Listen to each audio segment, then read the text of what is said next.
morning, my friends.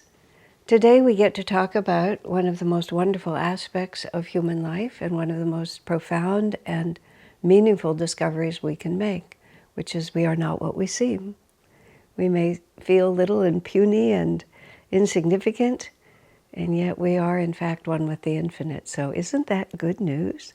So we're going to explore that this morning. Let's start with the prayer. Heavenly Father, Divine Mother, Friend, Beloved God, Jesus Christ, Babaji Krishna, Lahiri Mahashaya, Swami Sri Yukteswar,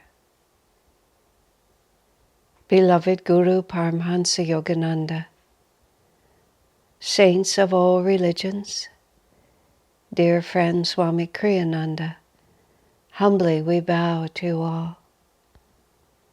Help us to expand our hearts, that we may recognize that you are always with us. In fact, that which we call ourselves is but a thin veil over your presence. Help us to be constantly awake and aware of the movement of spirit within us, that we can cooperate with that spirit in all that we do. Om. Peace. Amen. We are very fortunate this morning to have Keshava with us. So, we will start with chanting, a little bit of meditation, and then we'll go into our discussion. Oh, the microphone, always. There you are.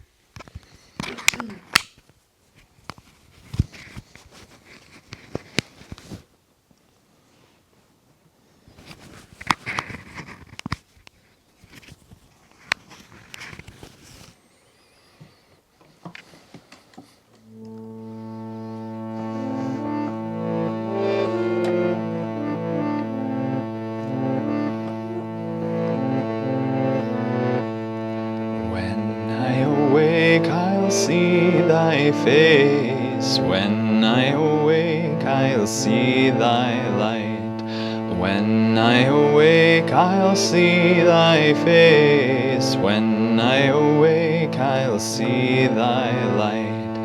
Mother, awake me from my dreams. Mother, awake me in thy light. Hand in hand we're dancing together, dancing together in thy light. Mother, awake me from my dreams. Mother, awake me in thy light.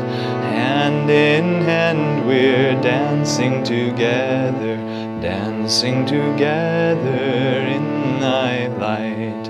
When I awake, I'll end all fears. When I awake, I'll know thy love. When I awake, I'll end all fears. When I awake, I'll know thy love. Mother, awake me from my dreams. Mother, awake me in thy love. Hand in hand we're dancing together, dancing together in thy love. Mother, awake me from my dreams. Mother, awake me in thy love. Hand in hand we're dancing together, dancing together in thy love. When I awake, I'll end all sorrows. When I awake, I'll know thy joy. When I awake, I'll end all sorrows. When I awake, I'll know thy joy. Mother, awake me from my dreams. Mother, awake me in thy joy. Hand in hand we're dancing together, dancing together in thy joy. Mother, awake me from my dreams. Mother, awake me in thy joy. Hand in hand we're dancing together, dancing together in thy joy. When I awake, I'll see thy face. When I awake, I'll see thy light. When I awake, I'll see thy face. When I awake, I'll see thy light. Mother, awake me from my dreams. Mother, awake me in thy light. Hand in hand we're dancing together, dancing together in thy light.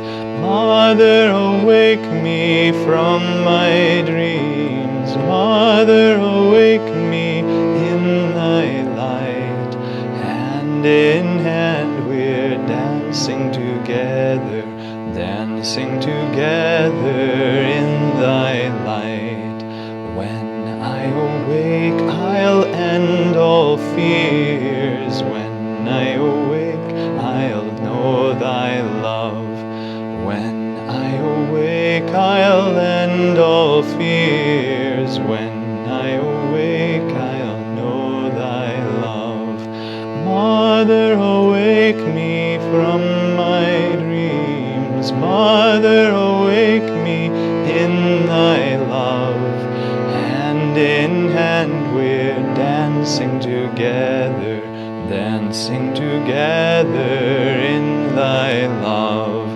Mother, awake me from my dreams. Mother, awake me in thy love. Hand in hand we're dancing together, dancing together in thy love. When I awake, I'll end all sorrows. When I awake, I'll know thy joy. When I awake, I'll end all sorrows. When I awake, I'll know thy joy.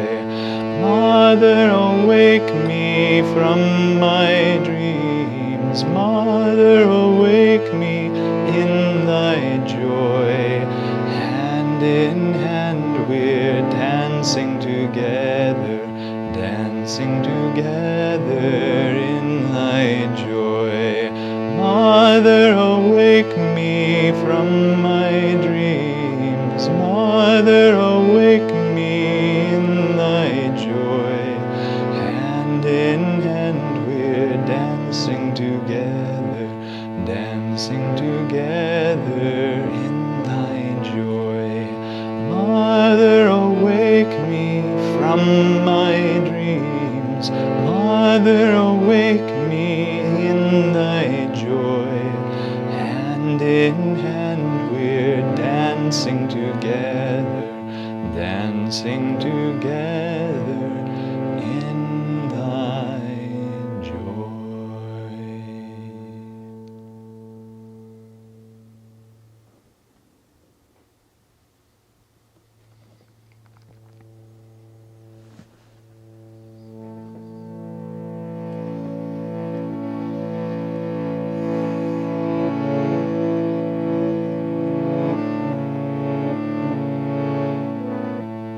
From joy I came for joy, I live in sacred joy, I melt again. From joy I came for joy, I live in sacred joy, I melt again. From joy I came for joy, I live in sacred joy, I melt again.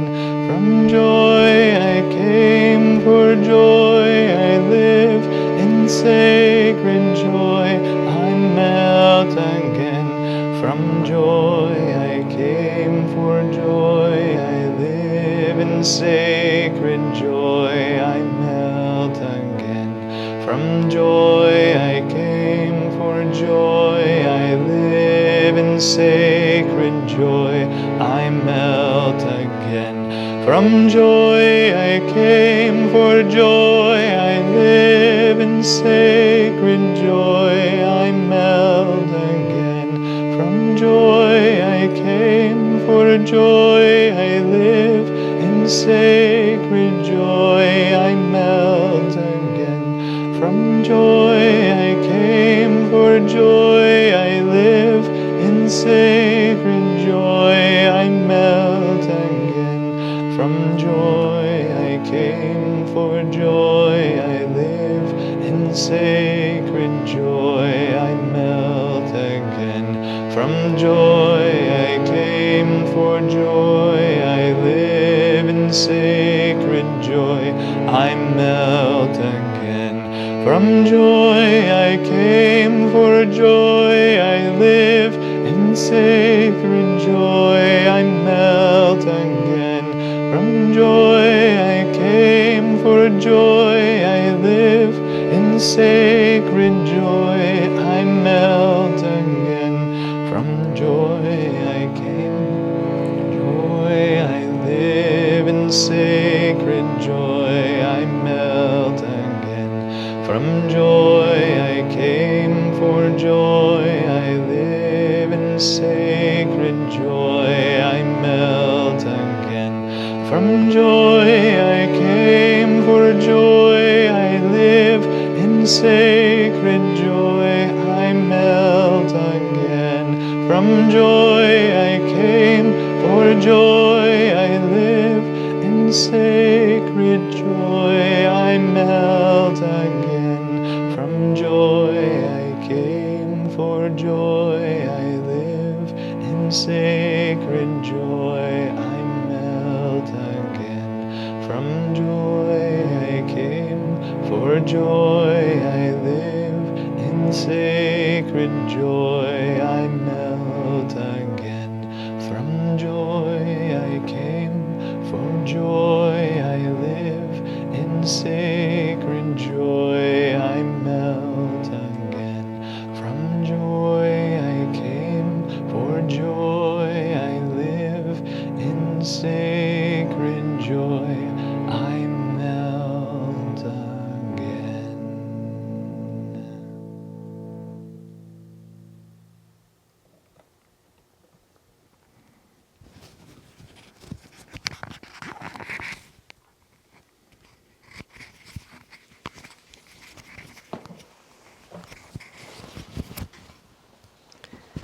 Let's take a few minutes now in silent meditation. Our topic today is an extremely elevated one. Our oneness with the infinite spirit,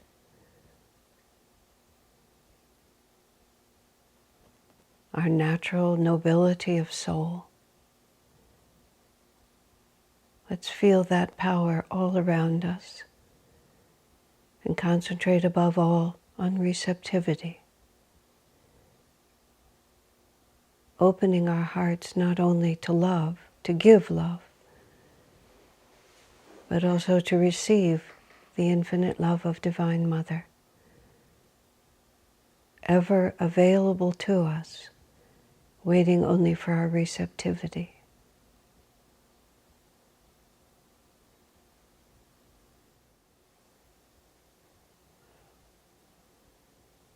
Om, peace. Amen.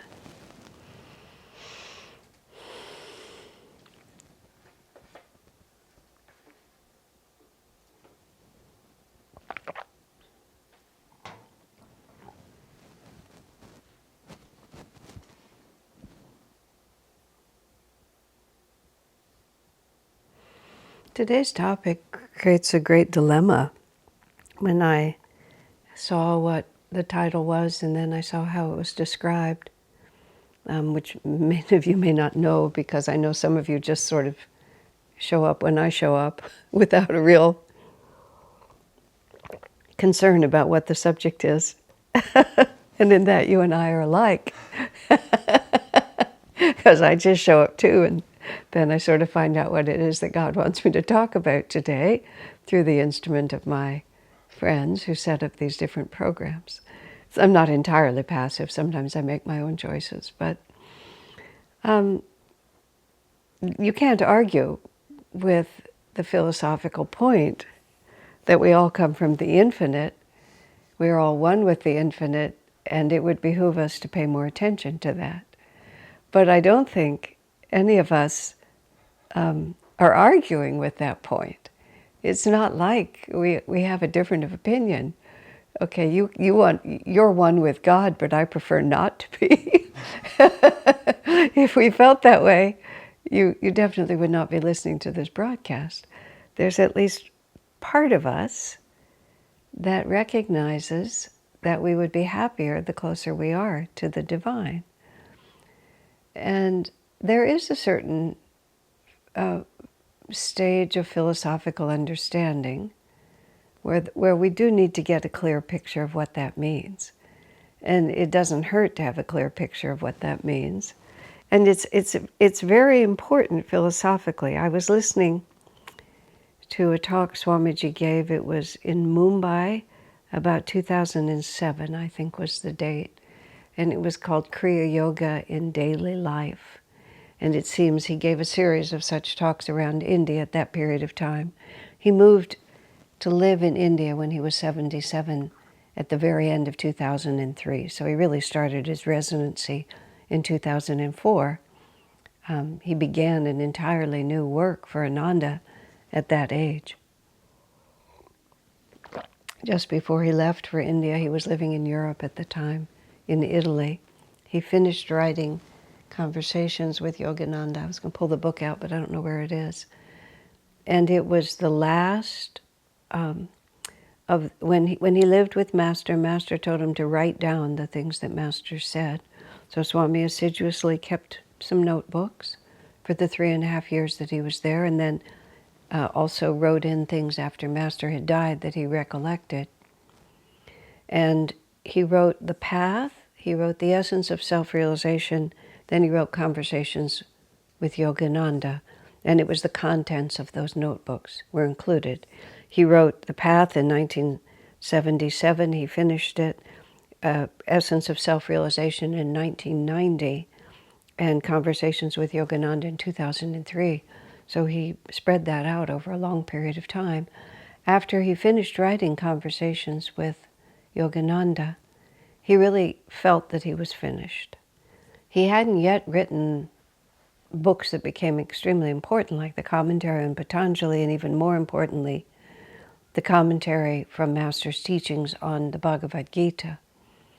But Swami himself felt that he'd fulfilled a major commission from Master, and his body became very weak for a time, and Swami really thought that he might leave his body at that point. But he didn't. Instead, he felt this strong, compelling guidance from Master that he needed to go back to India. And I say go back because from 1958 to 1962, he lived in India and was trying to establish a work for Master there. He was doing it under the auspices of SRF, and in 62, they decided his services weren't required. And so he had to put that work down. And then all the years from 62 until 2003, it was always a question in Swamiji's mind if he should go back and finish. And in 2003, the inspiration came that he should go. And he did. He called about 6 of us over to Italy to quote, talk to him about doing it, but he'd already decided.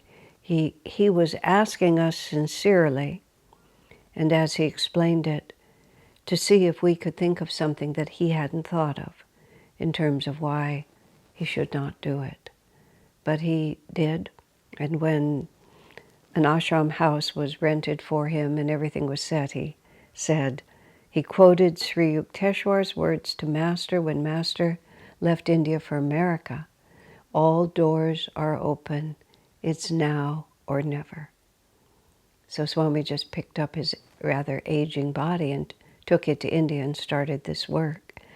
Just before he left Italy, when some of us were still there, we went to India ahead of him. He expressed to us that Satan was trying to stop him. And he said Satan was trying to stop him by appealing to Swami's sense of that he was too old and that he'd done enough.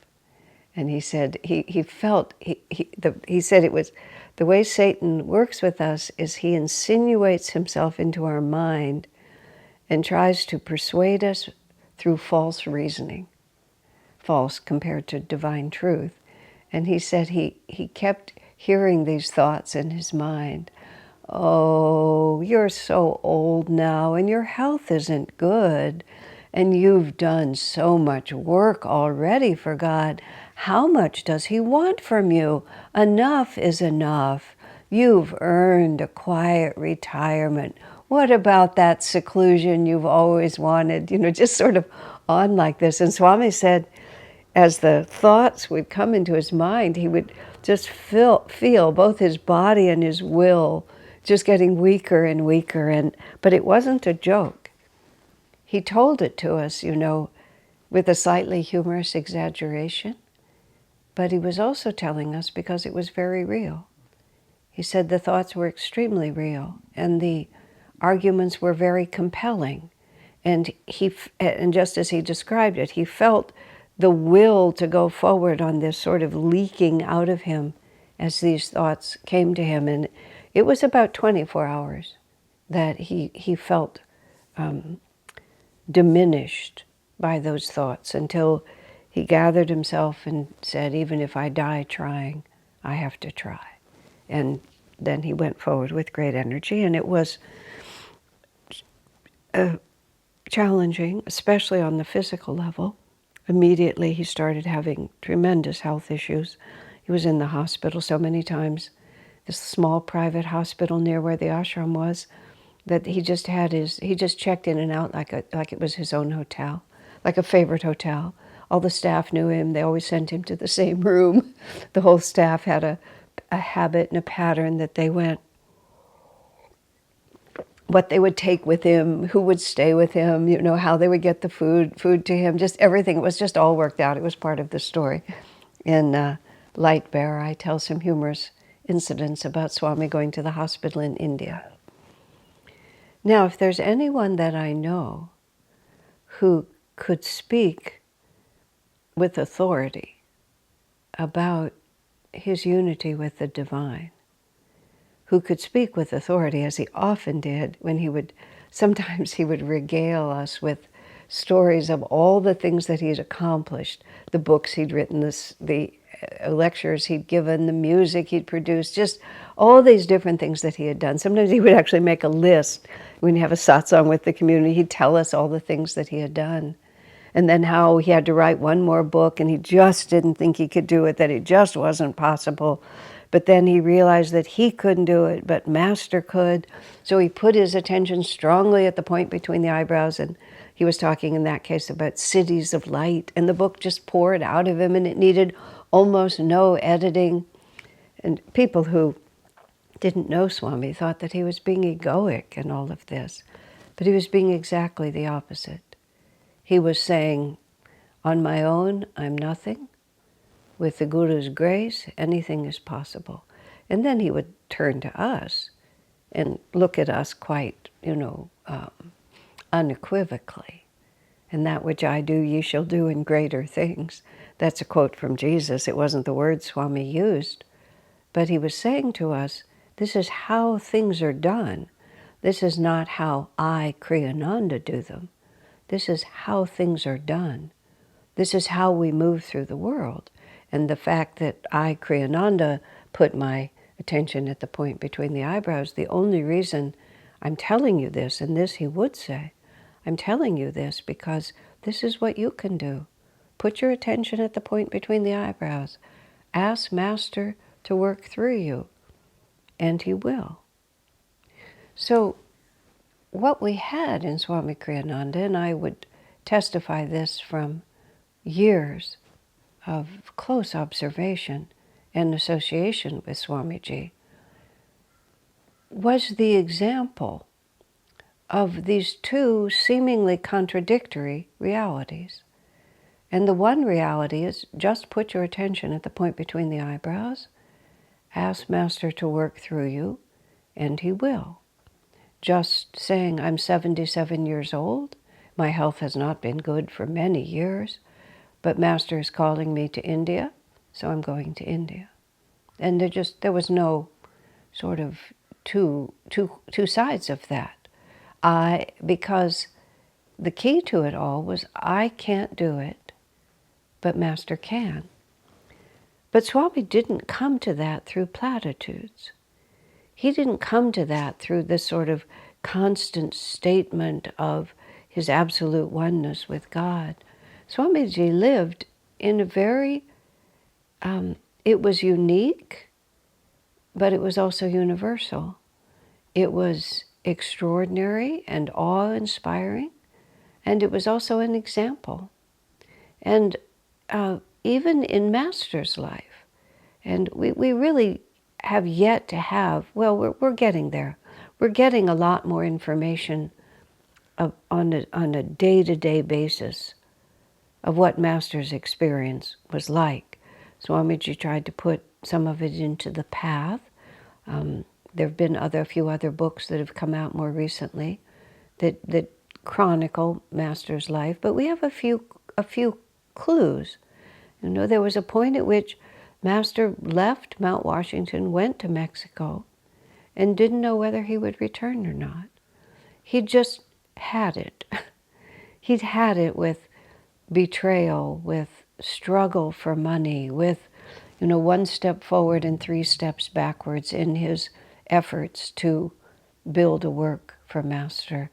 Master himself, Swamiji asked him, because when Master said that he had incarnated as William the Conqueror, who was a worldly king who spent a great deal of his life in war, with a sword in his hand, fighting and dealing with other people's opposition and taking strong measures to suppress their opposition. And Master said he had been a king in Spain, and after looking into it deeply, Swami became convinced that Master was Ferdinand III, and that Swami himself was Alfonso X, who was Ferdinand's son.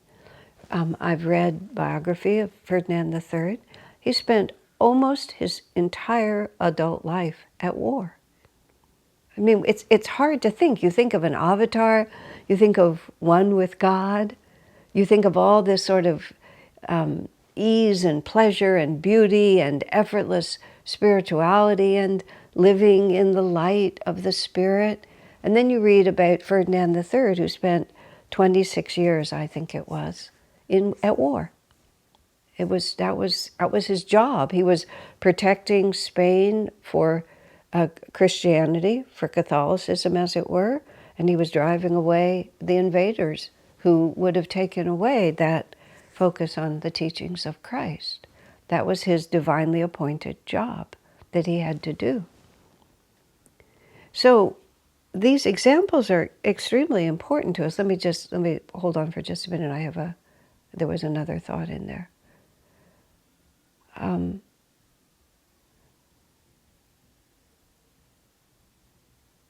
No, I'll just move on from it. These examples are extremely important for us, because otherwise what happens to us is we read words on a page, and it tells us who we're supposed to be. And we're supposed to be ever blissful in oneness with God. And then having no idea at all what that looks like, because I'll just speak for myself.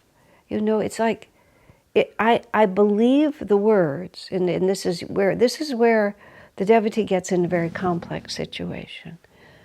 I always believed Swami Kriyananda. Believed in the sense that when he would teach, when he would talk about his own experiences, I knew he was truthful and sincere in every way that I was able to evaluate from my own experience who Swami was and what he did. The bottom line was I knew he was truthful and sincere. I felt him to be much more than that, but there was never a question, and that was from years of very close observation and intense scrutiny. I have many faults, but being gullible is not one of them. In fact, just the opposite. I can be far too, as Swami himself said to me once, sometimes you're just so factual, is how he put it, as if it were some kind of a curse word. Meaning that you allow your intuition to be confused by details. Wait. No, that's not true. What he meant was that sometimes you pull energy down by being too focused on details and not focused enough on the flow of energy. But because of that, I always took the way Swami behaved as how a highly advanced spiritual person would behave. And then that wasn't gullible, that wasn't hero worship. That was just a very solid experience that I trusted. And I always followed with Swamiji what I called reverse engineering. Reverse engineering was a phrase I learned much later in the context of whether or not UFOs had actually crashed at Roswell, New Mexico. There's a whole theory, which I am not going to either support or deny, that from higher planets that were more highly evolved, spacecraft came and actually, they crashed, I think, at Roswell, New Mexico. I used to live near Roswell, New Mexico, so it has a particular, when I lived in El Paso, so it has a particular cadence to me that it might not have for people who didn't live in that part of the country. And it is said that a great deal of technological advance was because the right scientists were able to examine this advanced technology, and they reverse engineering from the result, they figured out how they got there, and then those scientific ideas were disseminated into society, and that's really how technological advance happened at this time in this place. When Swamiji asked Master if we always reincarnate on planet Earth, Master laughed. He said there's countless planets that we can go to. And when Master was asked, is there in fact intelligent, advanced societies other than ours? And Master again just laughed and he said, of course. And if you start thinking about the Yuga cycle and that we're just one galaxy, and even if you think in terms of having a dual, a star, that means when Earth is in the depths of Kali Yuga, then our dual is in the height of Satya Yuga. And it just, Master just said, of course. And of course there's advanced societies all over the place. So the reverse engineering, which was the only point, that was the context in which I heard it, and I have always loved it, that phrase, because I realized that's how I have built my spiritual life. I've built it around Swami, and I've also built it around many of my Guru Bhais, because my Guru Bhais I also know very well. There's a founding generation of Ananda, of which I am a part. At our 25th anniversary, we actually numbered sequentially the first, 50 people who were the founding generation and were still present 25 years later. That doesn't mean sequentially, but I was actually given the number 13, but they made an error. I was actually 15 because Haridas and Nalini actually both came before me. So my number was 15, so I was part of that founding generation, even though I came a couple of years into it. And those of us who are part of that group have a particular karmic tie, and we also have 50 years of knowing each other. And I have 50 years of knowing a lot of people. And I have seen what sainthood really looks like. because I would give that appellation, is that the right word? Give that title to many people that I know. And I have worked backwards from my actual experience of what it means to be absolutely dedicated to God. Even in the early 70s, when it was all just starting, I asked Swami the question once. I phrased it like this: is this the kind of ashram from which people are liberated? Now that sounded like we were in an asylum, and do any of us ever get out? Or do we all die there? It was an odd way to put it, but he understood my question. And then I explained it, because I said, I can't imagine how people could be more saintly than my Guru Bhais at Ananda and still, be in a human body, because the absolute sincerity was so thrilling. This was even at the beginning, and now, having watched people persevere sometimes against extraordinary obstacles for decades, and still just have that same commitment to God. Swamiji said, except for some of what I saw around Anandamayi Ma in India, and Mount Washington when Master was living there, Swami said, I have never seen a more elevated ashram than Ananda. Ananda at that time was one community. He said, yes. He said, exactly. I said something because we were working so hard.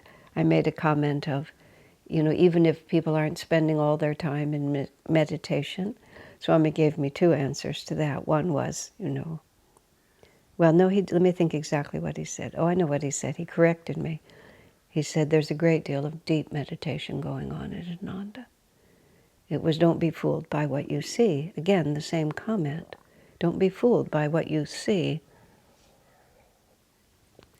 The spiritual life is much deeper than the superficial statements that people make. I remember also sometimes they would take issue with Swamiji. Human nature being what it is. We all imagine that, if I could have just lived when Master was living or Jesus was living, I would have left everything just to be with them. Swami's response in so many words is, really? Because it's easy when the personality is not present. Swami actually even said that to us once.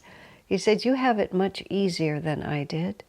He said, because you never knew Master when in his physical body. Swami said, it was harder for me in certain ways, even though Swami had absolute faith in Master, because I knew that he was God incarnate, but I also knew that he was having dinner in the next room, or dictating letters, or just having a cup of tea, chatting with friends. He said it was very hard sometimes to reconcile the human with the divine. And he said, but for all of you, he said, where you only feel Master as consciousness, and you never had to really reconcile the consciousness you knew that was there with the way the personality expressed. He said it saved you having to resolve that dilemma. And Swami tells the stories about how, often with Master, he'd just get himself so wrought up, just not knowing, contemplating, trying to dissolve the differences. And sometimes Master did the equivalent of just patting him on the head, sometimes literally patting him on the head. Poor boy, it's okay, like that. So where I was going with that was, I have no idea what true spirituality looks like. I'll give you even another interesting example. When in the Bhagavad Gita it says, it's actually chapter 6, verse 42, and the discussion is, Arjuna is talking with Krishna and saying, what if I sacrifice everything in the search for God? Just give up everything in the search for God, but I don't make it. It's just like, is it all just a wasted effort? I had neither the pleasures of the world nor the satisfaction of God realization. What then? And this is where Krishna says several things. and this isn't just 642, but it's leading up to it. He says, my devotee is never lost. That classic reassurance from Krishna comes in that context where Arjuna was afraid that he would be lost. He would make a best effort, he would fail, and that would be that. And then Krishna goes on to say that whatever expanded consciousness you achieve in any incarnation, you begin at that point in the next incarnation. You move into the astral world appropriate to it, and you continue in the astral world to expand your consciousness, and you're born at whatever level you have already achieved. And then he also says, and this is where 642 comes in, that if you're very fortunate, you may be born to a family of yogis. He says such births are very difficult to obtain, primarily because yogis, as a demographic, don't tend to have that many children. So there's not an abundance of that. In Israel, I noticed that the Orthodox Jews have many, many children. It's considered a mitzvah, a good deed to raise people in that religious tradition. So they have many children in order to be able to have that mitzvah over and over again, perhaps also to populate Israel, but I'm not sure whether that's the point or not. But yogis tend not to have that same feeling. So when children started being born into the community of Ananda, I remember now it's been 50 years, so many of those children are grown and have children of their own. And when they began to reach adulthood, and I have had the pleasure of multi-generational friendships, I have said to people, I knew your parents before you were born. I knew you before you were born because I knew your parents long before you were born. We all became very curious. And I remember saying to one of the now adult children, I said, forgive me, but you all were kind of like a Petri dish experiment.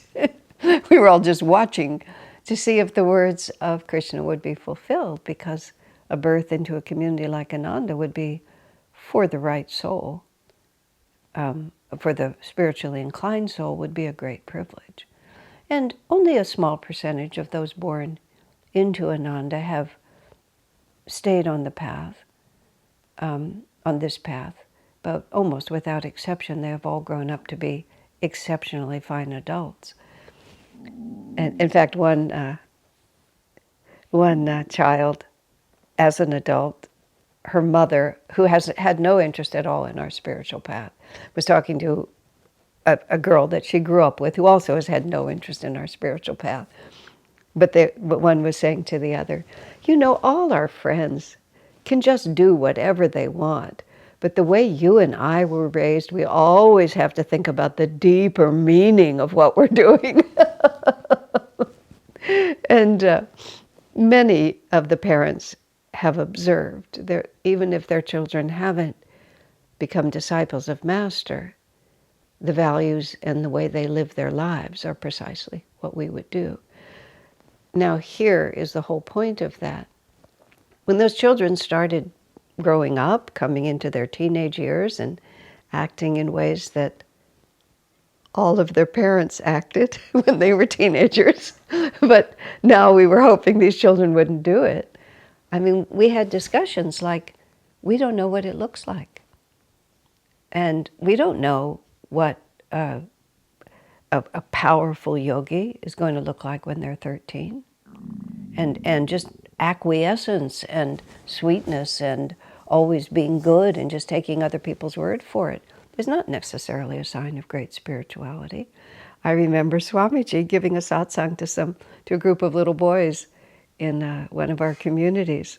There was a small army of little boys there, and and he said to them, Swami always talked appropriately, but he said to them, be good, but not too good. He said, have a little spunk. Don't be afraid. Follow your own star. Do what you're supposed to do. So all of that is to say, we can't just draw a sort of mindless, simple conclusion from the fact that the divine is within us to what that is supposed to look like. And that's why God sends saints. And that's why God sends avatars, to show us what it actually looks like when it's lived. You have, and some of it is, the repentant sinner. As Master said, a saint is a sinner who never gave up. And sometimes you find, the most powerful examples of sainthood did not start out saintly. Milarepa, considered to be Tibet's greatest yogi, that's how the story is told. Remarkable story. And he's telling his own story, and so sometimes such a person will heap more dust on their head than is required. But in his case, I don't think he exaggerated. His family was taken advantage of after his father died, and an uncle took all the property and impoverished the family, and Milarepa's mother insisted that he must get revenge. So Milarepa studied black magic and became a very, very powerful in black magic. And he destroyed his uncle and his whole family. I believe killed them all with black magic. But then he realized that this was not really such a good thing to have done. And he repented of his evil deeds, and he found a guru, Marpa, I believe was his guru, and then he had to do extraordinary penance in order to compensate for that. And the story of Milarepa is that his guru told him to build a tall stone tower on the top of a hill. And so he had to haul all these rocks up and build this thing. It was tremendous effort. And when it was finished, he showed his guru he'd done what he'd been asked, and his guru Marpa said, "Idiot, why did you build it on that hill? I didn't want it on that hill. I wanted it on this hill over here." Milarepa rebelled and said, "Guruji, you told me to build it there." "Well, if I said that," Marpa says, "I must have been drunk." That became ever after. And once we knew that story, Swami would often say that. "Well, maybe that's what I said, but I must have been drunk." That would just mean whatever it was, it isn't anymore. And that would be how you'd just sort of wipe it off the page. And I believe 7 or 9 times, maybe it was only 7, but Milarepa had to build that tower, take it down, and build it somewhere else. Because Marpa just kept telling him, that's what you have to do, until he finally expiated all that bad karma and then was able to move forward and be free. So even very saintly souls may have something they have to finish. Even a Jivan Mukta. Jivan Mukta is born free, but he still has karma that has to run. Swami made the extremely interesting remark that when his separation from SRF was an extremely difficult and hard karma that he had to face. But he talked about that in a long ago incarnation, he had not been faithful, he had not been loyal. Instead, he'd long since overcome the inclination toward fickleness, and that quality was he didn't need to learn that lesson anymore. But the karma of that incarnation was still unresolved, and this is the phrase Swami used. He saved it until it would be useful. See, that's what a Jivan Mukta can do. A Jivan Mukta has the karma, has to be finished, but there's no ego left to which that karma is attached, but the energy has to play itself out. I'm explaining these words to you. Do I have any idea what those words actually mean? No, absolutely none. And that's part of the whole point that I'm trying to make here, which is that, and I will finish in that second hour a little more clearly. On one hand, we have to fully accept, without any reservations in our hearts, that we absolutely are one with God. We are unconditionally loved. And as Jesus said, that which I do, ye shall do in greater things. That the power of miracles is a potential within us. We must never lose faith in that, in our absolute freedom in God. And yet we have to figure out some balanced practical way to bridge the gap between what is so self-evidently my present state of consciousness and where I'm going. And even more importantly, let me think how to say this. Practical in our idealism is the word I want to use. Swamiji would often talk about the guiding principles of Ananda. People are more important than things. Where there is dharma, there is victory.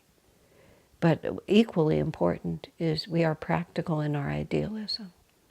And a lot of times I've observed when people run into confusion about how we should behave or what we should do or how much affirmation is enough affirmation, to be practical in our idealism is the saving grace.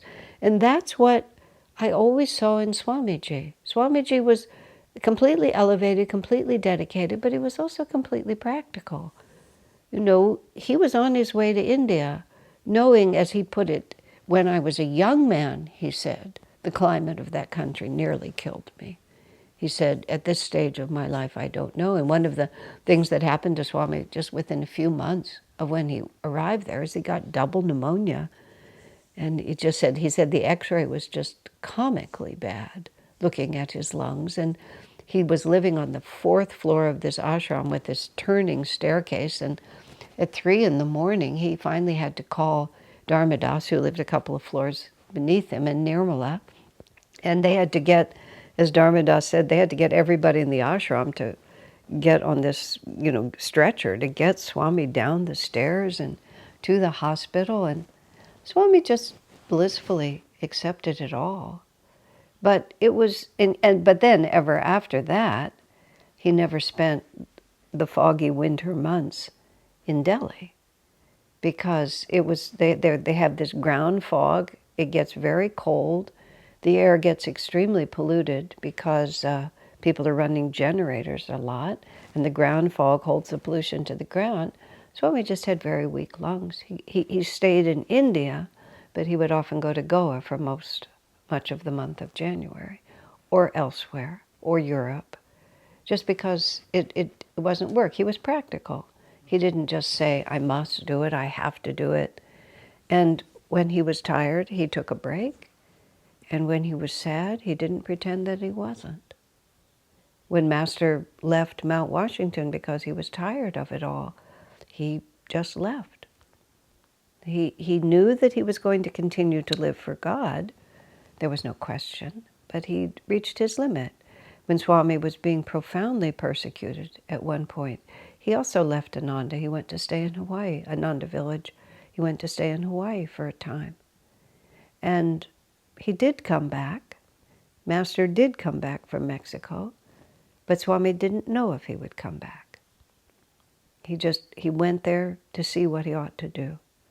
He was very practical. He wasn't afraid to say, I don't know.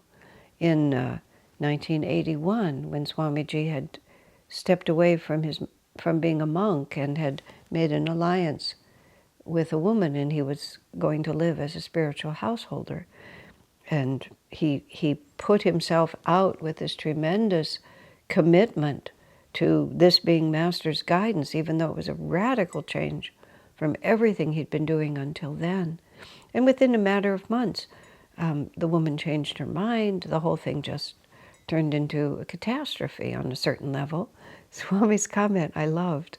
He was sitting in the living room of Crystal Hermitage, and he said, this is a very embarrassing situation. He just put himself out literally to the whole world. And at that point, communication was through the print medium. And he had printed this huge thing in Yoga Journal, which was the communication vehicle for the whole New Age movement, except because there was a 3-month lead time on print media, that when he'd put himself out in that article and the photographs and everything, by the time it was published, it wasn't even true anymore. So even as he's getting all these, oh, isn't this interesting and wonderful, it was all done. This is a very embarrassing situation, Swami said. And then he said, but I choose not to be embarrassed. So he was practical, but he never said, oh, everything is fine, I'm just one with spirit, everything happens as it ought to. In fact, that created an extremely serious crisis for him. Not because the woman had left him. That was the most obvious explanation. But that wasn't why. It was because he'd felt guided by Master to make that relationship. And when it dissolved, rather than continuing, he became very concerned that he had misunderstood Master. And that was a crisis. And for some time, he was quite withdrawn, just quite withdrawn. He was not himself at all. And then one day, he just came out of it. And he said, everything that I had hoped that would be accomplished for the community and for myself was accomplished. He said, I naturally thought the relationship itself would last. But that wasn't, I didn't do it for the relationship. I did it because the change of energy was needed. And that happened. So all of a sudden he wasn't concerned anymore. And then later he married Rosanna and various things happened. But the point was he was absolutely authentic. And whatever, he was sincere and he was truthful. And yet he never lowered his potential. He always knew you could just put your attention point between the eyebrows and Master would do it through you. But he had to spend some weeks wondering. He had to go to Hawaii and wonder. You know, these things are all, it's reconciling the absolute with the present reality. And then reverse engineering. How do I get from here to there? What does it look like? So let's take another chanting break and then we'll talk about that.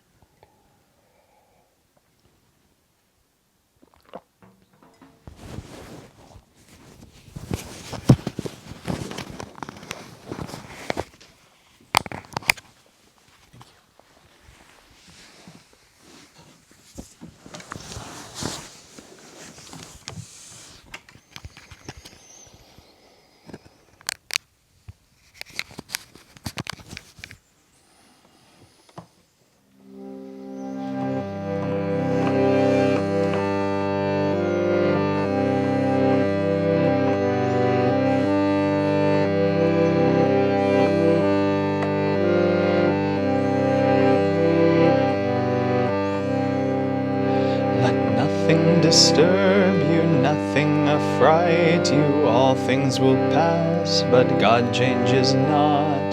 Patient endurance brings you to victory. Once you have God, you'll want nothing more. God alone, God alone, God alone's all we ever need. God alone, God alone, God alone's all we ever need. Let nothing disturb you, nothing affright you, all things will pass, but God changes not. Patient endurance brings you to victory. Once you have God, you'll want nothing more. God alone, God alone, God alone's all we ever need. God alone, God alone, God alone's all we ever need. Let nothing disturb you, nothing affright you, all things will pass, but God changes not. Patient endurance brings you to victory. Once you have God, you'll want nothing more. God alone, God alone, God alone's all we ever need. God alone, God alone, God alone's all we ever need. Let nothing disturb you, nothing affright you, all things will pass, but God changes not.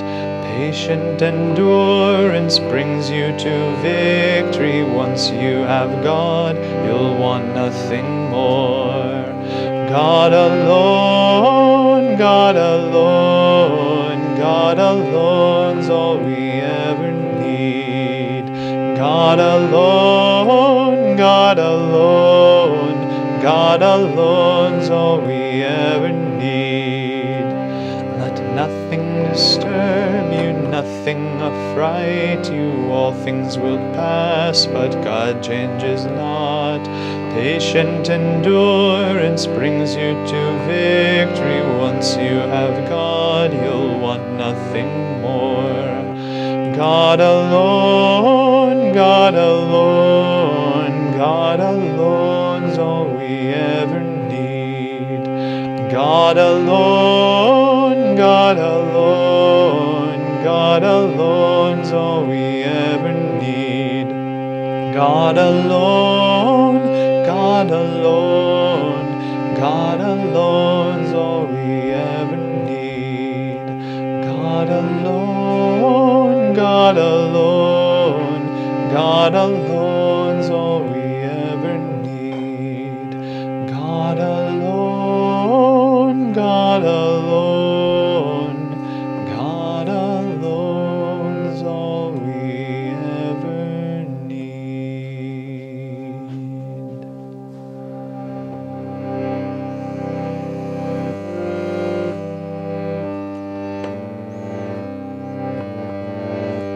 I have made thee pole star of my life. I have made thee pole star of my life. Though my sea is dark and my stars are gone, though my sea is dark and my stars are gone, still I see the path through thy mercy. Still I see the path through thy mercy. I have made thee pole star of my life. I have made thee pole star of my life. Though my sea is dark and my stars are gone, though my sea is dark and my stars are gone, still I see the path through thy mercy. Still I see the path through thy mercy. I have made thee pole star of my life. I have made thee pole star of my life. Though my sea is dark and my stars are gone, though my sea is dark and my stars are gone, still I see the path through thy mercy. Still I see the path through thy mercy. I have made thee pole star of my life. I have made thee pole star of my life.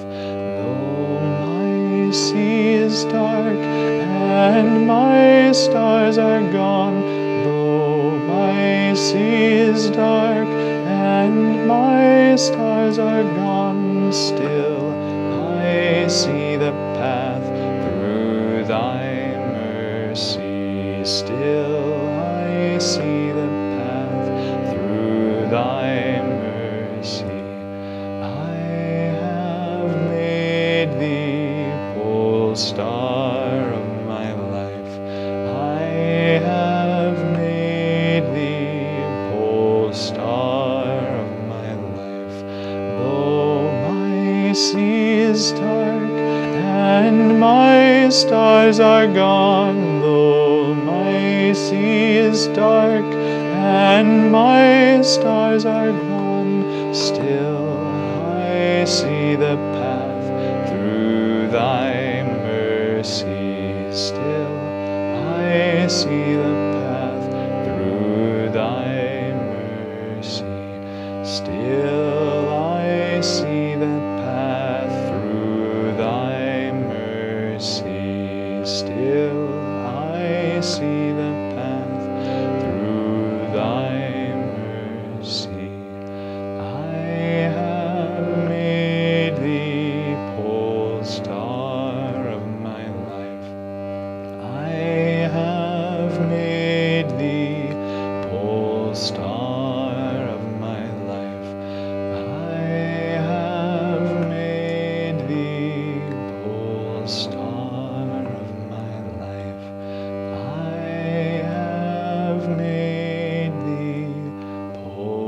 star of my life.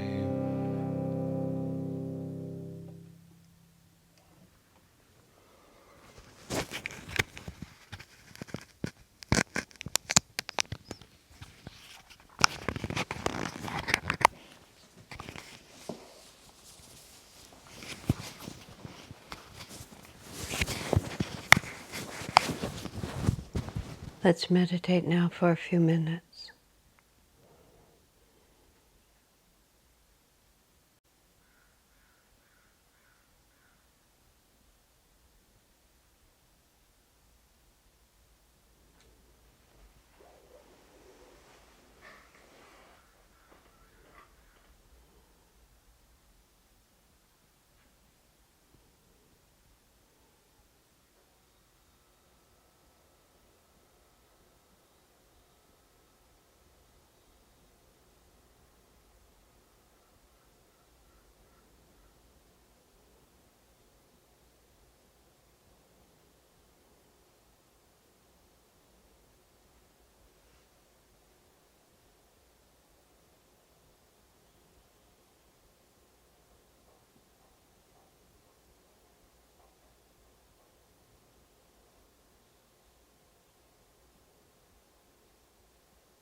Om, peace. Amen.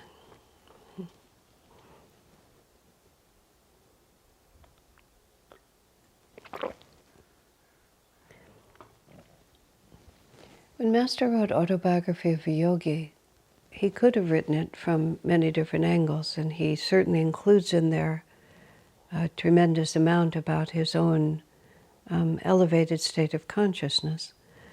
But he presents himself pretty much as an ordinary devotee who has the good fortune to meet a lot of saints and becomes the disciple of a great master. And then he has many pages about his years in his master's ashram. And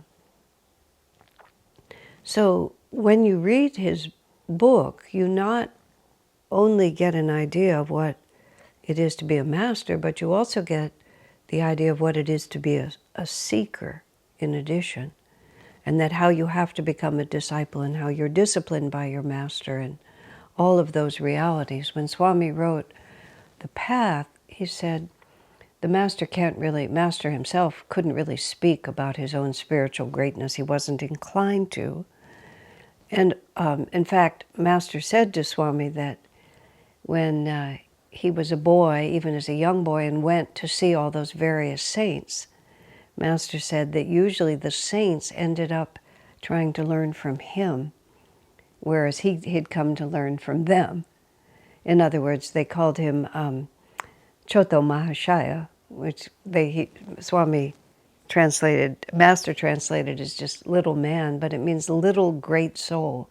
Mahashaya means great soul. That's why we call him Lahiri Mahashaya. And Choto means small. Little great soul is what they called him. But even though he was an avatar born free, he tells this story of longing and sadhana and finally the Guru's grace that gives him the vision that he'd long been seeking. Why did Master write the story that way? Because he wants us to understand what it is to be a seeker. He wants to show us that even though our spiritual success is guaranteed, that there's a process by which we move toward it. And in the life of Jesus, a great disservice has been done to the followers of Jesus because the 18 years that are taken out of the Bible are the years in which Jesus was a seeker. He went to India, he sat at the feet of his masters there. The way Master put it, the three wise men were Sri Yukteswar, Lahiri, and Babaji. Swami proposes with some certainty that Master himself was Jesus in that was Master's own previous incarnation. And then when Master fills in the lost years of Jesus, which are beginning to be filled in by many different sources, he goes back to India, to Tibet, to Egypt, and he studies. He studies with great masters, and the tradition is, which is verified by from various sources, that those 18 years were included in the Bible for a long time. But then at a certain point, the institutional authorities decided that, quote, people would lose faith if they thought Jesus had to study. In other words, it would contradict the dogmas that they had subsequently created. The counter-argument was made that the disciples knew, and the disciples still followed him. Because can you imagine that they never asked what Jesus' life was about, or that he never told them? Master spends pages and pages of his book talking about his studying with the masters. This is how the gurus present themselves so that we'll understand how to live. By taking all that out of the Bible, the disciples of Jesus are left without a process for self-realization. You see, what Master came to teach us and what Sanatan Dharma, the true everlasting religion, teaches is the process of self-realization. We are made from God. We become distracted by the pleasures of the body and the pleasures of the world. We gradually realize the futility of those experiences. We begin to discover the inner reality. We apply ourselves to it. That's what the progression of the caste system in its true ideal form is. We're just physical. We are motivated by fear of punishment. Then we become energetic enough to be selfish, which is what the Vaishya level is, where we'll do things for others as long as there's something in it for me. Then we accidentally discover the joy of generosity. And then joy of generosity moves us into the Kshatriya level, where we are willing to sacrifice for the good of all. And then from that experience, we realize that it's God's will behind everything. And we become Brahmins. We become dedicated to the will of God. In the festival of light, in the allegory of the bird, Swami also describes the progression from the mission, which we are made from God and we are an expression of God, and we are sent out into the world to, to be that perfect instrument. We get distracted by selfish pleasure and we revolt against our divine destiny. We suffer repeatedly, we lose everything we have. We realize that we are vulnerable. We go into the stage which is called the quest. What is true? And then we finally reach the stage which is called the redemption, which is where we come back.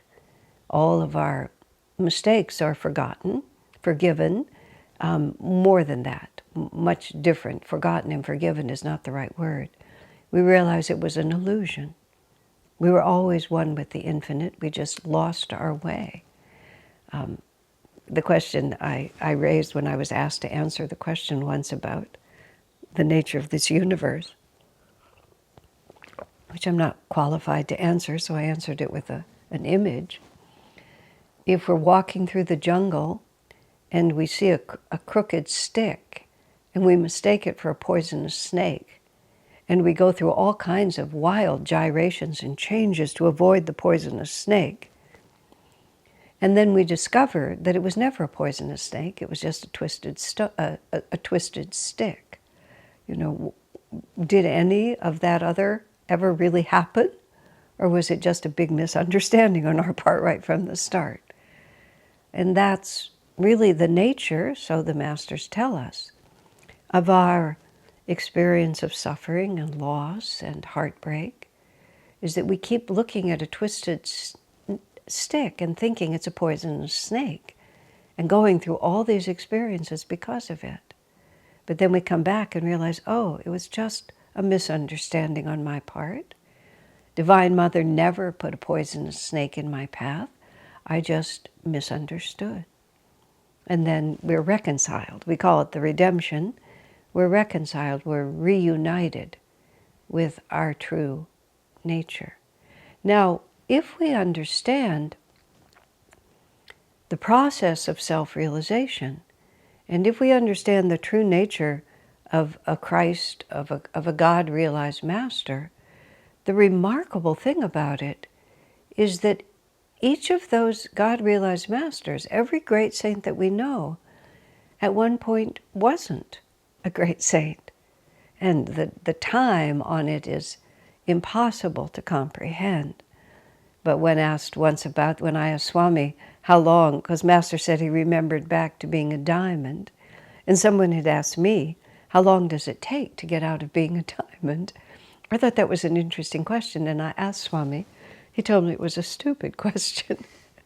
By that point in my life, I was quite comfortable with my idiocy, and I felt no need to defend myself. I just said, I thought it was a very interesting question. If you don't think so, then you won't answer it. But a moment later, Swami answered it, saying, all time is short compared to eternity, which is really in itself a magnificent meditation. But the point is that Jesus himself, at one stage, in some forgotten time, lived at exactly the same state of consciousness I'm living at. Because all of us have come through every stage of gradual enlightenment until we reach full enlightenment. Now, if Jesus himself and Yogananda and Krishna and Buddha and St. Francis and Swami Kriyananda and Sister Gyanamata, everyone that you want to name, if every one of them is an individual jiva, as they are, if every one of them was manifested as we all were from Satchidananda itself, and that the illusion of individuality was created through the vibration of Om, and if every one of them went through the mission, the revolt, the quest, and the redemption, then we're just the same. And so our sameness is not just in their absolute state of realization. Our sameness is also in the process of moving from delusion back into freedom. Now, what this means to me, and has come to mean to me on an extremely deep and important level, is there's absolutely nothing wrong with where I am. Nothing wrong in the sense of I haven't been stupid or evil or negligent or sinful. I've just been following the inevitable process. Now, the state of consciousness that I'm in now, and it used to be even worse, is not desirable. And it's not desirable because God is upset with me or the Guru is losing his patience. It's not desirable because I suffer. You know, I'm very pleased to know that this is not the apex of perfect happiness. It's very comforting for me to know that this is a temporary stage of delusion, but seemingly a karmically necessary stage of delusion. And the reason I know that is because I'm in it. It's reverse engineering. I am a perfect child of God, and yet I don't seem to know it. So this must be a necessary stage of development. And if it's necessary for me, it must have been necessary for every great soul who's transcended it. So I have to find a way both to be determined to expand beyond this and also to be perfectly at peace because I found myself here. Now, to be at peace, to be contented, to be accepting a reality is not the same as becoming passive in it. You know, this is, if we're going to give a characteristic to Swami Kriyananda, passive is not it. Or to master, passive is not it. There's a story that Swami often told about a disciple upon whom Master was urging some challenging task.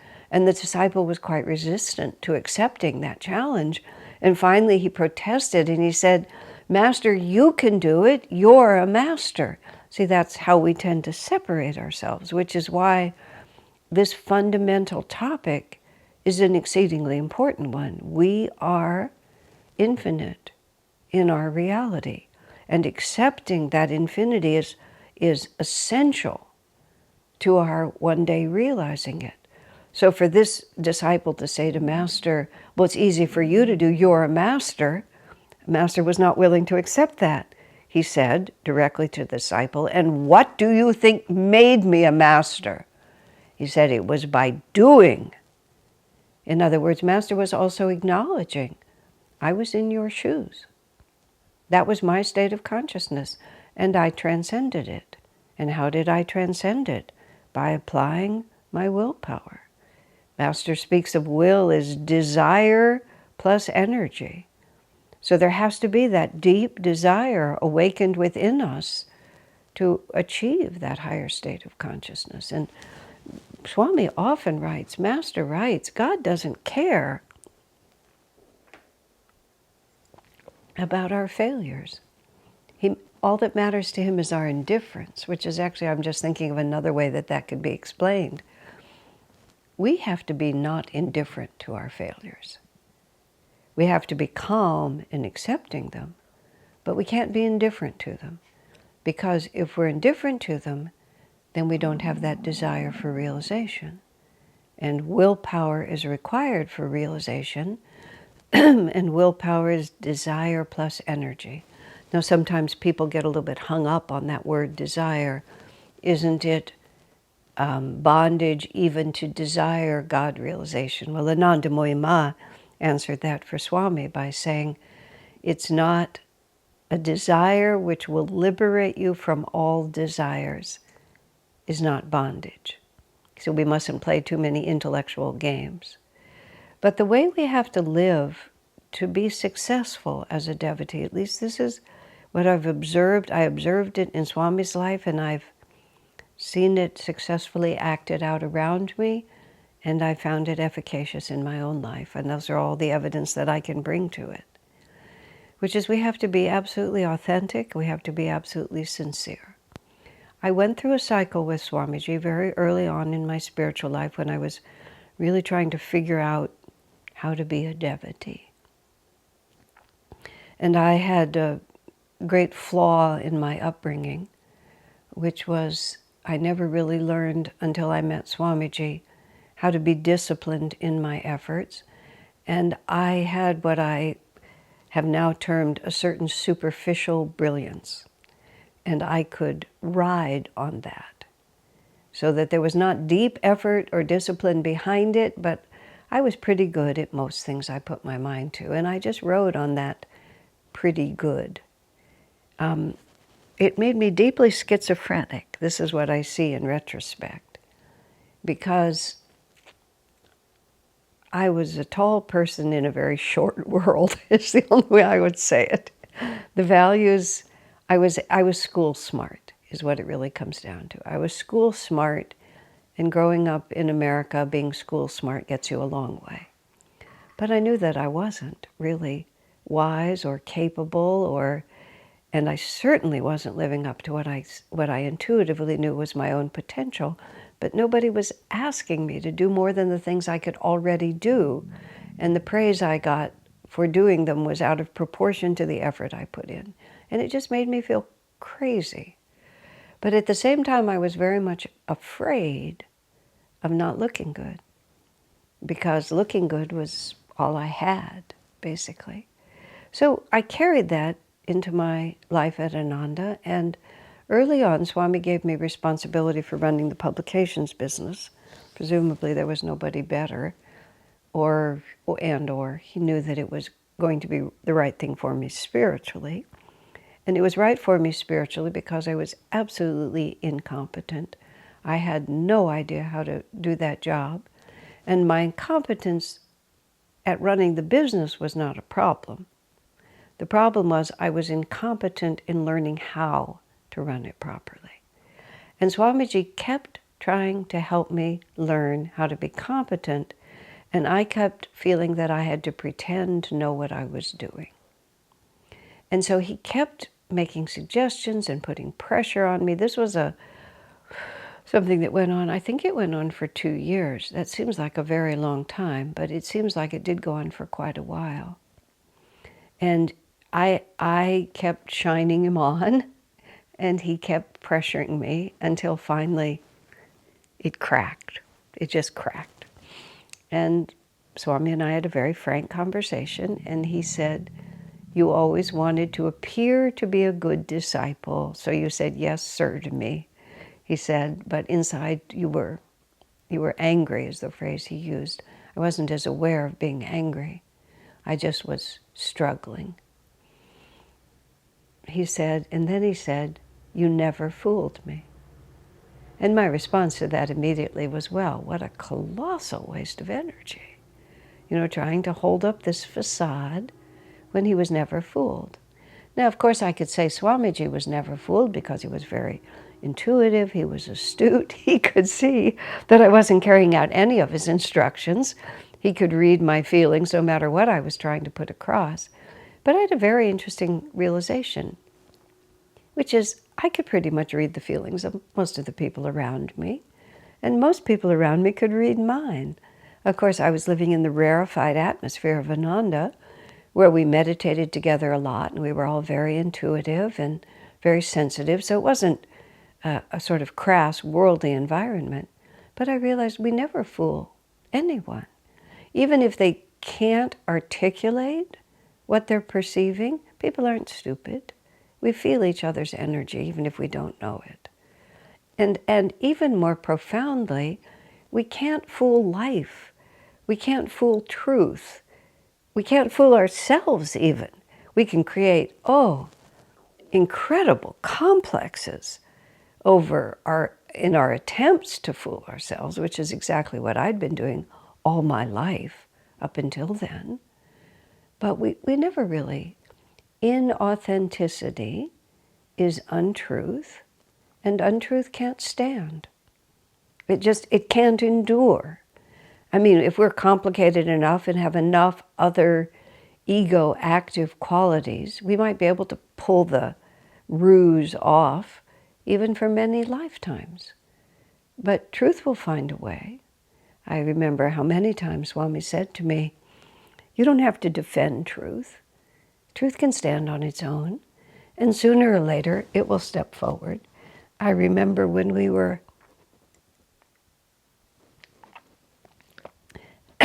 engaged in very intense litigation, and a great many things that weren't true were being said about Ananda and about Swami.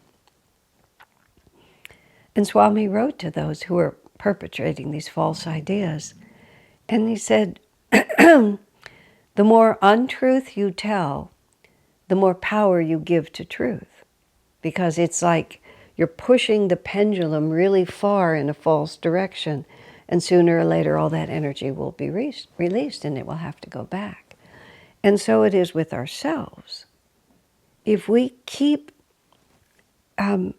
trying to support a false narrative about our own spirituality, our own right attitudes, our own accomplishments, whatever it might be, if it's not authentically and sincerely and truthfully what our state of consciousness is, then sooner or later the truth will have to come out. And if we've created enormous complexes against the truth, and I speak from decades of experience, it will bust out. It just will. And that's the good news, is that untruth is unsustainable on the spiritual path. There is what I call a magnetic honesty to the path of self-realization, and the magnetism of truth will gradually assert itself. So I come back to this experience with Swamiji when he told me that I was pretending to be a good disciple, because that's who I thought I should be, and therefore I say, yes, sir, no matter what I really feel and no matter what I'm really going to do. And I never fooled him. So from that point, and it's been a lifelong journey, my lifelong journey is to be authentic. And naturally, I would also like to be good. Why not? You know, be excellent at what I do and be ideal in my spiritual attitudes. Of course I want to be.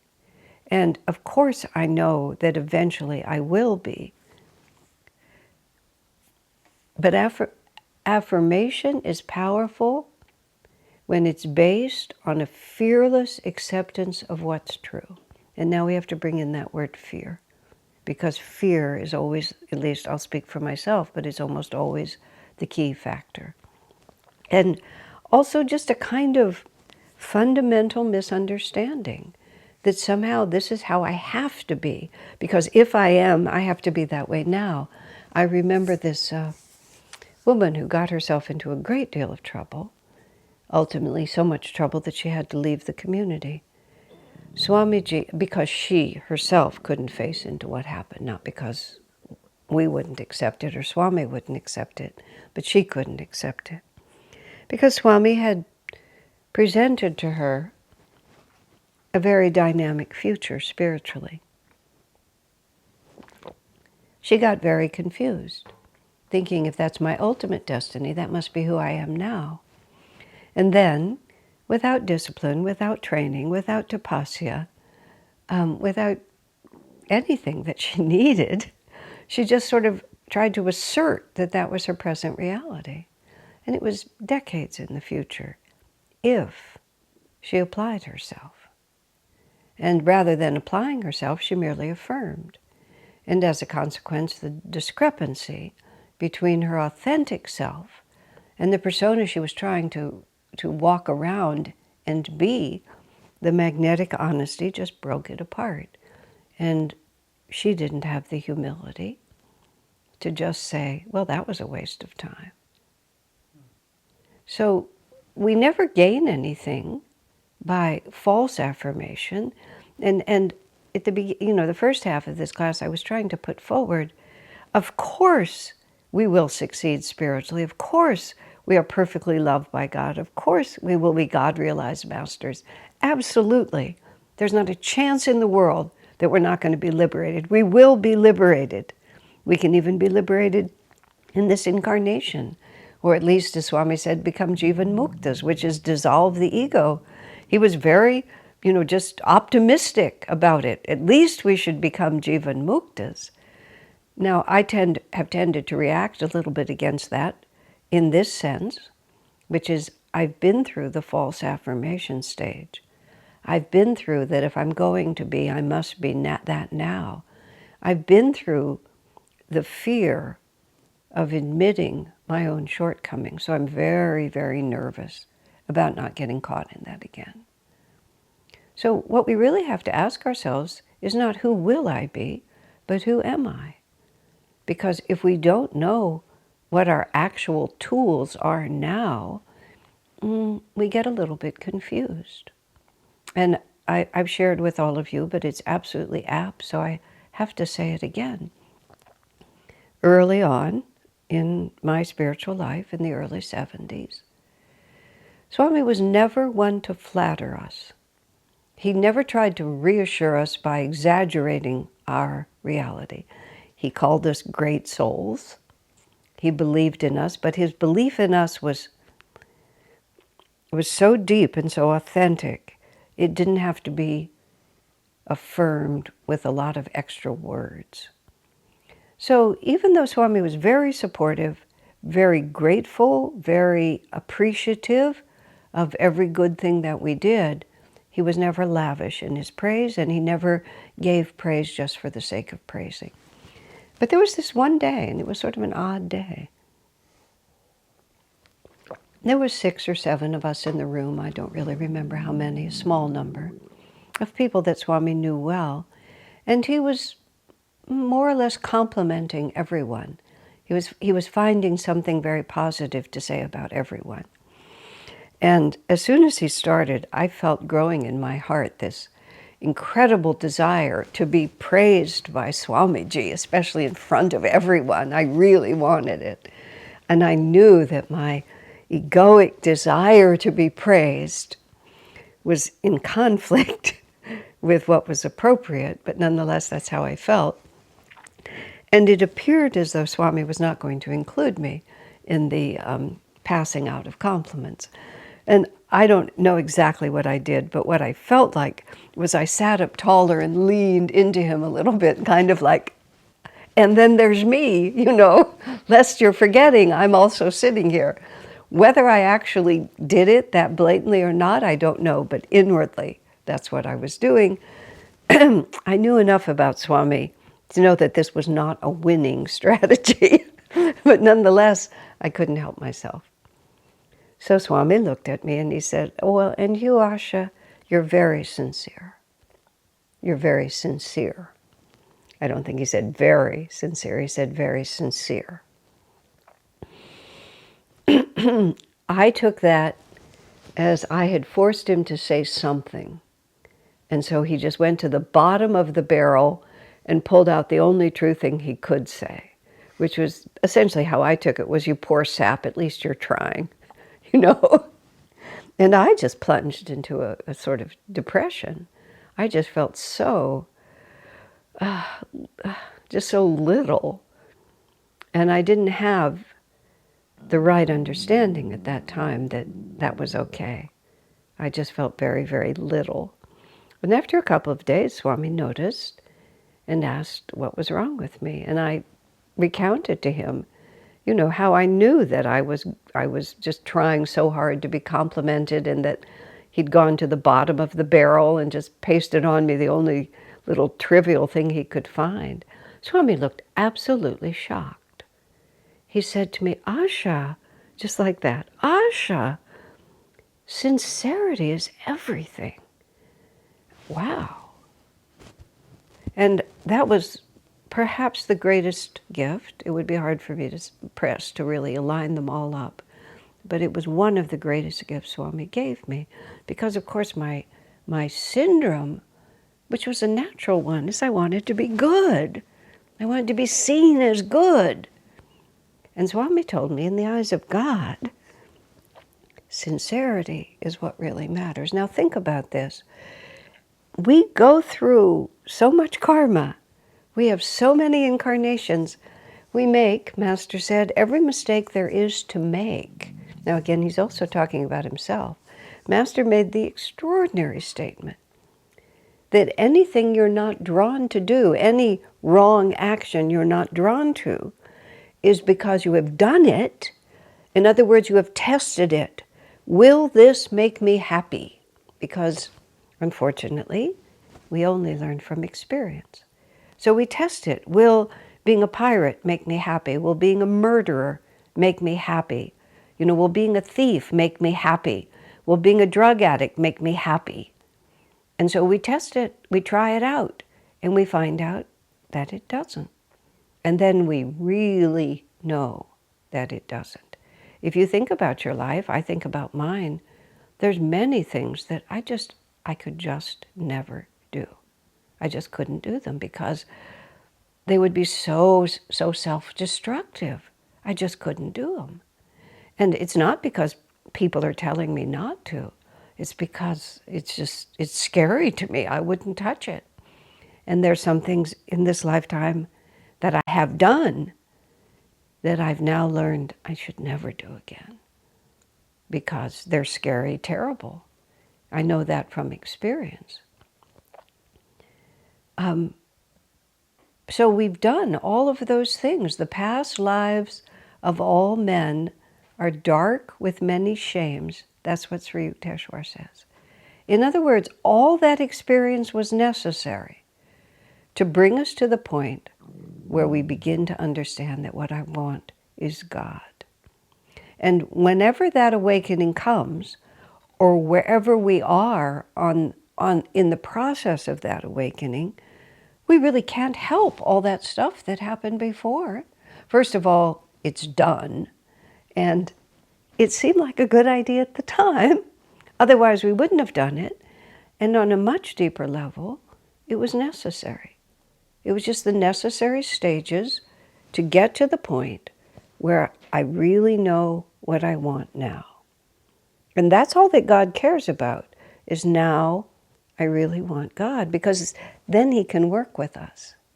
There's a story told about Dr. Lewis accepting, I believe it was Dr. Lewis, accepting Master as his disciple. And Master saying, well, now we can get to work. Because it's that acceptance of the desire to grow spiritually, that's what makes us receptive to the transforming power of the divine. Because the transforming power is always being offered. But it's how much do we really want it? There's a remarkable story in the Bible of the woman who suffered from a hemorrhage for 12 years. And Jesus was passing through the crowd, and she touched the hem of his garment and was instantly healed. And then the way the story continues, Jesus says, "Who touched me?" And his disciples say, "Hundreds of people are crowding around you. Everybody is reaching out to touch you." And Jesus said, "No, someone touched me." I mean, it just made no sense to the disciples. "Sir, everyone touched you." Because Jesus said, "I felt power go out from me." And so the woman, realizing she'd been discovered, realizing that she'd had a miracle healing, she came forward. Now this is how, and confessed that she had been the one.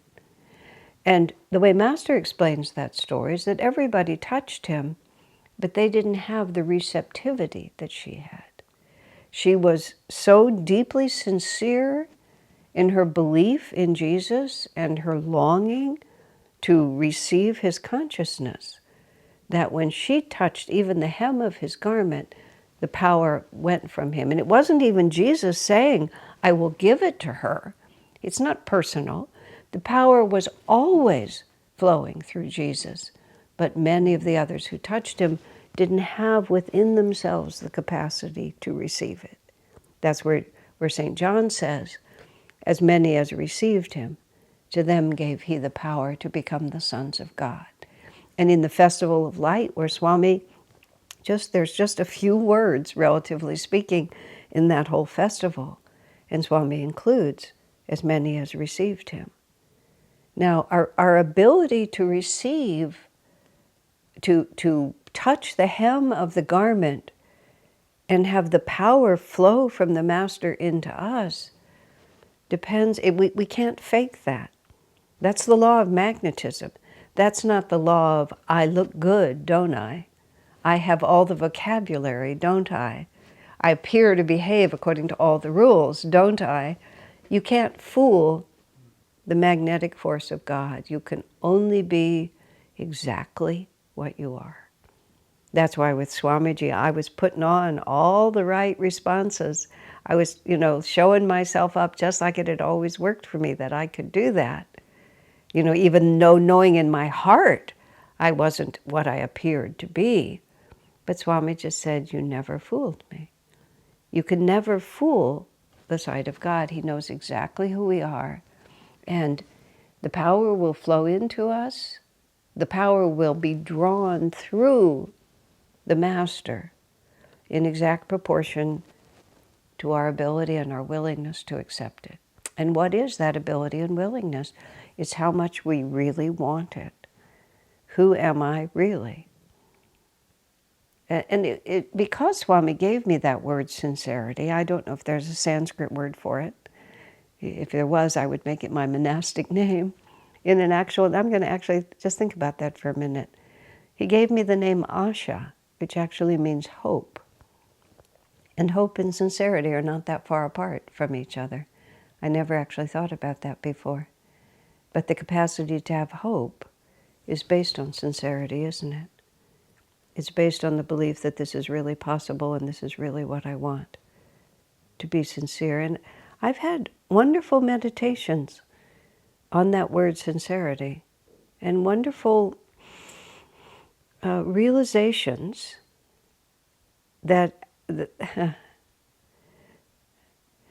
realizations that are relaxations. Master often talks about realization is just relaxation. And they often talk in meditation that it's not so much that you try so hard, it's that you relax away from your delusions. You just relax away from your delusions, and the spiritual self is always there. That's where that word relaxation comes from. The ego requires a tremendous amount of tension to sustain. And when we just let go of it, and this is where the basic principle that we're talking about, that the spirit is always present, it's just covered. And tension and relaxation is part of the way we cover it. We cover it with this tense holding on to the separate self. And what we finally do is we relax. And so that what I was saying, meditating on that word sincerity, has allowed the necessity to be good, which creates a certain amount of tension, in the wrong kind of tension, which is the need to be better than I am, which is to maintain a certain facade. That's very tension making. And the realization that I don't have to is very relaxing. And when we relax from that tension, then we realize that the power of spirit is always there. And so meditating on the word sincerity, I've really been able, without reservation, to claim that virtue, because it doesn't require anything except the fact that I'm not pretending this is really who I am. The desire to be a good disciple is really who I am. I have suffered, in previous lifetimes, a little bit in this one, not much in this one, but deeply in previous lifetimes, very deeply. I've been through it. I have been through the past lives of many shames, and because of that suffering, I'm deeply sincere in my desire to find a way of life in which that won't keep happening. And that's all that God asks of us.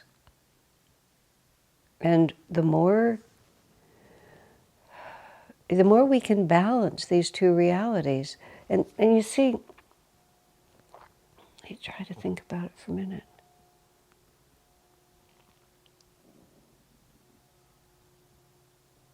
The reason I can be sincere in my aspiration is because I'm not afraid that I'll fail. A lot of my life, and it's a psychological syndrome that many have, this fear of failure. Fear of failure keeps us away from being able to really be ourselves. We're afraid to show how much we really want it, whatever it might be, whether it's human love, whether it's success, whether it's to be good at something. We're afraid it won't come to us, and therefore we protect ourselves from wanting too much. But when what we really want is God realization, and we know that there's no way we can fail in it, then we don't have to be afraid to want it. Now, I don't consider not achieving liberation in this lifetime on any level as a failure, which is one of the reasons that I'm light about my insistence on how soon this is going to come. I can just say, I know that I am a child of God and that Divine Mother will take me home as soon as she can. What we're working with is that the vibrations don't match.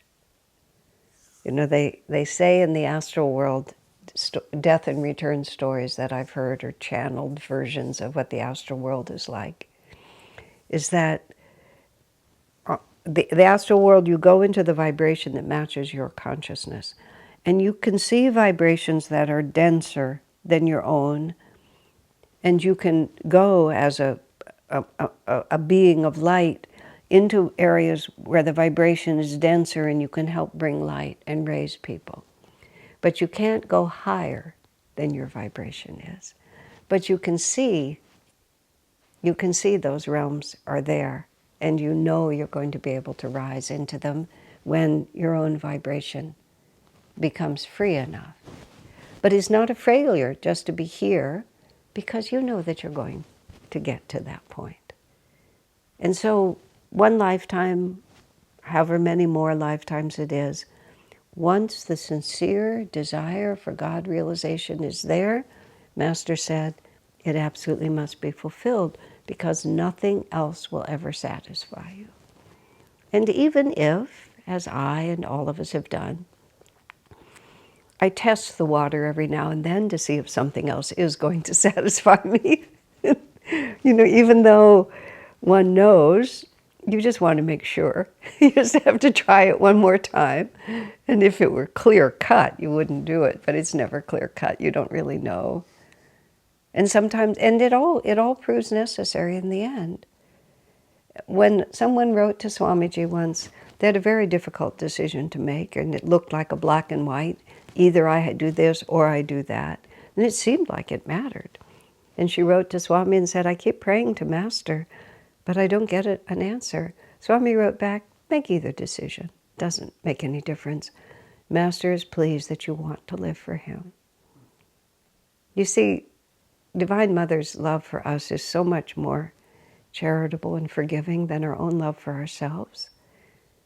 So what we have to begin to live first and foremost, I think, is that aspect of our perfection, which sees us as Divine Mother sees us. You know, foolish, childish, immature though we may be, we are deeply sincere in our desire to live that perfection. And all the saints and all the masters promise us, we will. Just a little bit of dust, little bit of experience, just a little bit. And then that light will come through. God bless you, my friend.